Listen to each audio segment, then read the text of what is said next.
Assalamualaikum warahmatullahi wabarakatuh. Alhamdulillahirrabbilalamin. Wabihi nasta'inu ala umuri dunya waddin. Wassalatu wassalamu ala asrofil anbiya'i wal mursalin wa ala alihi washabihi ajmain, amma ba'du. Perkenalkan, saya Kayu Wulandari dari Fakultas Tarbiyah dan Keguruan Unisba akan memaparkan hasil penelitian saya yang berjudul Upaya Orang Tua dalam Menanamkan Pembiasaan Ibadah Sholat bagi Anak Usia 7-12 tahun, penelitian di RW 3 Kelurahan Cimbuluit, Kota Bandung. Latar belakang dari hadis riwayat Abu Daud dalam kitab sholat. Dalam hadis ini terdapat 3 perintah. Yang pertama, melaksanakan sholat. Kedua, memberi hukuman. Ketiga, memisahkan tempat tidur anak. Berdasarkan hadis riwayat Abu Daud, dapat dipahami bahwa orang tua mempunyai kewajiban untuk mengajarkan, membimbing, dan melatih ibadah sholat pada anak. Orang tua dituntut tidak hanya memberikan kebutuhan jasmani pada anak, tetapi jauh lebih penting adalah memenuhi kebutuhan rohani pada anak. Di antaranya adalah memberikan pendidikan agama yang baik dan benar, termasuk di dalamnya adalah pendidikan ibadah sholat yang merupakan kewajiban umat Islam. Kenapa harus anak usia 7-12 tahun? Menurut Zakiyah Darajat, perkembangan agama pada anak sangat ditentukan oleh pendidikan dan pengalaman yang dilaluinya, terutama pada masa pertumbuhan yang pertama, yaitu usia 0-12 tahun. Penelitian ini dimulai anak usia 7 tahun karena mengacu pada hadis riwayat Abu Daud, serta menurut Mas Ganti, usia 7 tahun dipandang sebagai munculnya kemampuan berpikir logis. Lokasi penelitian di RW 3 Cimbuluit karena keterbatasan praktis seperti waktu, biaya, dan munculnya pandemi sehingga dijadikan pertimbangan dalam penentuan lokasi penelitian. Serta menurut Bapak Ketua RW di wilayah ini belum pernah dilakukan penelitian sebelumnya. Penelitian dalam skripsi ini dilatar belakangi oleh fenomena di RW 3 Kelurahan Cimbuluit, Kota Bandung. Banyak anak-anak usia sekolah dasar yang sudah mengamalkan sholat wajib berjamaah, maghrib, dan isya di masjid. Hal itu berlawanan dengan remaja yang bisa dihitung kedatangannya. Berdasarkan latar belakang yang telah dipaparkan, diambillah 5 rumusan masalah. Pertama, apa tujuan orang tua dalam menanamkan pembiasaan ibadah sholat bagi anak usia 7-12 tahun di RW 3 Kelurahan Cimbuluit? 2. Apa metode dan strategi yang digunakan orang tua dalam menanamkan pembiasaan ibadah sholat bagi anak usia 7-12 tahun di RW 3 Kelurahan Cimbuluit? Ketiga, apa fasilitas pembinaan yang disediakan orang tua dalam menanamkan pembiasaan ibadah sholat bagi anak usia 7-12 tahun di RW 3 Kelurahan Cimbuluit? 4.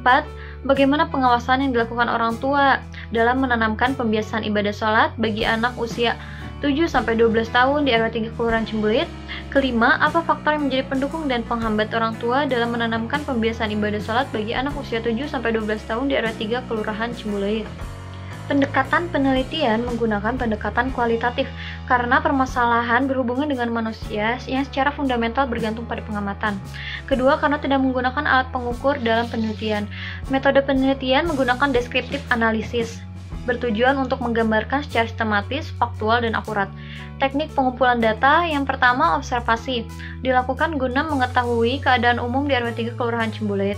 Kedua, wawancara. Wawancara ini dilakukan kepada 7 pasang orang tua yang dipilih berdasarkan usia anak, jenis kelamin anak, pekerjaan orang tua, serta jarak dari rumah ke masjid. Yang ketiga yaitu dokumentasi, teknik analisis data. Pertama, reduksi data, dimulai dengan pengumpulan data, meringkas, menelusuri tema, membuat kategori, lalu membuat memo. Kedua, penyajian data, data-data yang didapat berupa hasil wawancara. Serta yang ketiga adalah kesimpulan. Kesimpulan yang didapat berdasarkan analisis data baik berasal dari catatan lapangan, observasi, dan wawancara. Selanjutnya hasil penelitian dan pembahasan. Yang pertama, tujuan orang tua menanamkan pembiasaan ibadah sholat bagi anak usia 7-12 tahun di RW 3 Kelurahan Cimbuluit, yaitu karena yang pertama, sholat adalah kewajiban. Kedua, supaya terbiasa hingga dewasa. Ketiga, meningkatkan keimanan dan ketakwaan. Metode dan strategi yang dilakukan oleh orang tua dalam menanamkan pembiasaan ibadah sholat bagi anak usia 7-12 tahun di RW 3 Kelurahan Cimbuluit, yaitu diingatkan secara terus-menerus, memasukkan ke sekolah agama, serta memberi contoh atau teladan. Ketiga, fasilitas yang disediakan oleh orang tua dalam menanamkan pembiasaan ibadah sholat bagi anak usia 7-12 tahun di RW 3 Kelurahan Ciumbeluit, yaitu perlengkapan sholat, memanggil guru ngaji ke rumah, serta menyediakan tempat sholat khusus.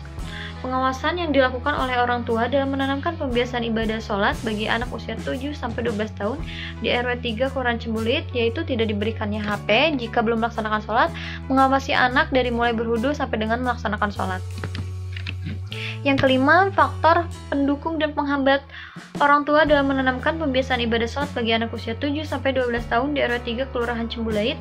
Faktor pendukungnya yaitu fasilitas yang sudah disediakan. Faktor pendukung lainnya yaitu kerjasama orang tua dan lingkungan yang mendukung. Faktor penghambat diantaranya ada kurangnya interaksi antara orang tua dan anak yang asik bermain, serta kurangnya pengetahuan agama orang tua. Kesimpulannya, penelitian ini bertujuan untuk mengetahui bagaimana upaya orang tua dalam menanamkan pembiasaan ibadah sholat bagi anak usia 7-12 tahun di RW 3 Kelurahan Ciumbeluit, Kota Bandung. Setelah dilakukan penelitian dan dianalisis, maka didapat kesimpulan sebagai berikut. Yang pertama, tujuan orang tua dalam menanamkan pembiasaan ibadah sholat bagi anak usia 7-12 tahun di RW 3 Kelurahan Ciumbeluit yaitu hukum sholat adalah wajib supaya terbiasa hingga dewasa dan tidak perlu disuruh lagi untuk mengerjakan ibadah sholat serta untuk meningkatkan keimanan dan ketakwaan. Kedua, metode dan strategi yang digunakan orang tua dalam menanamkan pembiasaan ibadah sholat bagi anak usia 7-12 tahun di RW 3 Kelurahan Ciumbeluit yaitu diingatkan secara terus-menerus, memarahinya jika anak tidak mau sholat, memasukkan ke sekolah agama, serta mengajak anak untuk sholat berjamaah, serta memberi contoh atau teladan. Ketiga, fasilitas yang disediakan oleh orang tua yaitu orang tua memberikan alat sholat, memanggil guru ngaji ke rumah, dan menyediakan tempat sholat untuk menunjang proses pembinaan sholat pada anak. Keempat, pengawasan yang dilakukan orang tua dalam proses pembiasaan, diantaranya dengan cara mematikan TV jika sedang asik menonton, tidak diberikan HP jika belum melaksanakan sholat, mengawasi anak dari mulai berwudu sampai anak melaksanakan sholat. Kelima, faktor yang menjadi pendukung dan penghambat pembiasaan sholat pada anak adalah faktor pendukungnya itu fasilitas yang sudah disediakan, anak yang penurut, kerja sama orang tua, lingkungan yang mendukung, anak semangat dalam belajar agama. Adapun faktor penghambatnya yaitu kurangnya interaksi orang tua dan anak sehingga anak tidak mematuhi suruhan orang tua, anak terlalu asik bermain, dan kurangnya pengetahuan agama orang tua.